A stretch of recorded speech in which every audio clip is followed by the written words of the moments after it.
بسم اللہ الرحمن الرحیم۔ اہل اللہ کے ساتھ تعلق رکھنا، وہ بھی اللہ کے لیے، تو یہ بات جو ہے بندے کو اللہ تبارک و تعالیٰ کے قریب کر دیتی ہے۔ آج ہمارے لوگوں کی اکثریت جو ہے وہ بزرگوں کی، شیوخ کی بیعت ہوتے ہیں، تو ان کے بیعت ہونے کا مقصد بھی یہی ہوتا ہے کہ ان کی بیمار بھینس ٹھیک ہو جائے، گم شدہ بچہ واپس آ جائے، کاروبار اچھا چل پڑے، دکان جو ہے وہ اس کی بکری صحیح طرح ہونے لگ پڑے، بس یہی مقصد ہوتا ہے۔ اگر بیعت ہونے کے بعد یہ کام ہونا شروع ہو جائے، یعنی کہ ان کے کاروبار میں بڑھوتری محسوس ہونے لگے، تو سمجھتے ہیں کہ بیعت جو ہے وہ صحیح جگہ پہ کی ہے ہم نے اور پیر کا فیضان جاری ہو گیا۔ جبکہ ہمارے اسلاف، ہمارے نیک لوگ جو تھے، ان کے نزدیک بیعت کا مقصد کیا تھا، اور اہل اللہ کے ساتھ تعلق رکھنے اور مناسبت قائم کرنے اور نسبت قلبی کو جو ہے وہ مضبوط کرنے کا مقصد جو تھا وہ کیا تھا، وہ ایک بالکل ہٹ کے ہے۔ اس مقصد کو ہم لوگ دیکھتے ہی نہیں ہیں آج کل۔ وہ مقصد ہمارا اللہ تبارک و تعالیٰ کے نیک لوگوں کے ساتھ تعلق جوڑنے کا، اگر تو دنیا مقصد ہے ہمارا، دنیا پالیں، تو پھر وہ دنیا ہی پائیں گے اور تو کچھ نہیں مل سکتا۔ اللہ والوں کے ساتھ تعلق جوڑنے کا مقصد اللہ تعالیٰ کو پانا ہو، تو یہ چیز بندے کو اللہ تعالیٰ کے قریب کر دیتی ہے۔ اگر دنیا پانا مقصد ہو، دنیا تو میسر آ ہی جائے گی، تو دنیا میسر آ گئی تو پھر اللہ تو جو نیت میں شے ہے ہی نہیں، یعنی اللہ تبارک و تعالیٰ کا قرب، تو وہ کیسے حاصل ہوگا؟ جب نیت میں ہوگا تو ہی حاصل ہوگا۔ اس لیے آج جتنے بھی مزارات پہ لوگوں کی حاضری ہوتی ہے، کسی کو دیکھیں کو گائے مانگ رہا ہے، کوئی بھینس مانگ رہا ہے، کوئی کوٹھیاں بنگلے مانگ رہا ہے، کوئی کاروبار مانگ رہا ہے، کوئی تجارت مانگ رہا ہے، کوئی جناب باہر کے ویزے مانگ رہا ہے، یہی چیزیں مانگ رہے ہیں۔ تو بھائی یہ تو اہل اللہ کے پاس جانے کا مقصد یہ ہے ہی نہیں جو آپ لیے بیٹھے ہو۔ حضرت سیدنا امام اہل سنت امام احمد رضا حنفی الماتوریدی رحمہ اللہ، آپ خود فرماتے ہیں، آپ کے دور میں ایک مجذوب بزرگ تھے حضرت بشیر الدین رحمہ اللہ، آپ فرماتے ہیں بچپن میں ان کے پاس حاضر ہوا تو وہ دیکھ کے فرمانے لگے کہ کسی مقدمے کے لیے آئے ہیں آپ، کسی مقدمے کے لیے آئے ہیں آپ؟ تو امام اہل سنت رحمہ اللہ فرمانے لگے مقدمہ تو ہے لیکن میں اس لیے نہیں آیا۔ وہ فرمانے لگے کہ کس لیے آئے ہیں؟ میں کہ دو دعائیں کروانے آیا ہوں، ایک مغفرت کی اور دوسرا سعادت مندی کی۔ اللہ اکبر کبیرہ، قربان جائیں۔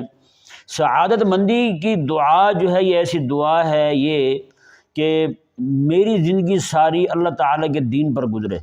سعادت مندی کا مطلب یہ ہے، سعید ہونا یہ ہے کہ بندے کی زندگی ساری جو ہے وہ اللہ تعالیٰ کے دین پر گزرے، اللہ کے دین پر موت آ جائے، بس یہ سعادت مندی ہے۔ کیا دعا ہے امام علیہ سنت امام محمد رضا فرماتے ہیں میں بچپن میں گیا تھا، کیا چھوٹے سے بچے کے دل میں ان کے والدین نے فکر پیدا کی ہوگی یار۔ آج جس بچے کو بھی آپ ہاتھ لگائیں، ڈاکٹر بننا چاہتا ہوں، وکیل بننا چاہتا ہوں، جج بننا چاہتا ہوں، میں جناب کھلاڑی بننا چاہتا ہوں، کوئی بھی یہ نہیں کہتا میں سعید بننا چاہتا ہوں، نیک بخت بننا چاہتا ہوں۔ امام علیہ سنت فرماتے ہیں کہ میں نے انہیں جا کر کہا کہ میں سعادت مندی کی دعا کروانے آیا ہوں اور دوسرا مغفرت کی دعا کروانے آیا ہوں۔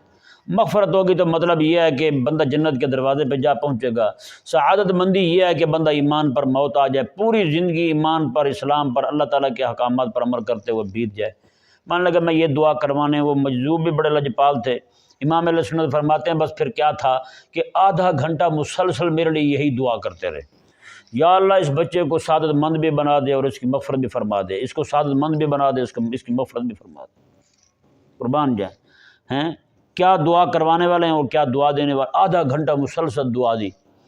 امام علیہ سنت رضی اللہ تعالیٰ عنہ ارشاد فرماتے ہیں کہ میں ایک بار حج کے موسم میں آپ وہیں پہ تھے، مسجد مینا میں جو مسجد خیف شریف ہے، مطلب اس مسجد میں نے دیکھا کہ حدیث پاک میں جو ایک علامت بیان ہوئی ہے کہ اہل اللہ کے قلب اطہر سے، ان کے دل سے جو ہے نا اللہ تعالیٰ کے ذکر کی اور اللہ تعالیٰ کی یاد کی ایک آواز، شہد کی مکھیوں کی بھنبھناہٹ کی طرح آواز نکلتی ہے۔ تو فرماتے ہیں کہ وہ میں نے ایک بزرگ کو دیکھا، وہ اس طرح بیٹھے ہوئے تھے، خالصتاً اللہ تعالیٰ کی بارگاہ کی طرف متوجہ ہیں اور ان کے دل سے یہ آواز آ رہی ہے۔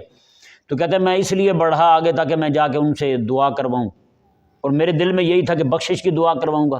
آپ خود فرماتے ہیں زندگی ساری میں نے کسی بھی بزرگ کی بارگاہ میں اس لیے حاضری دی نہیں کہ وہاں جا کے دنیا مانگوں، دنیا کے لیے گیا ہی نہیں ہوں میں۔ یہ وہ امام ہیں ہمارے جن کو آپ کہتے ہیں کہ جناب ہم تو امام علیہ سنت کی تعلیمات کے پابند ہیں، وہ امام علیہ سنت کی اپنی تعلیمات کیا ہیں؟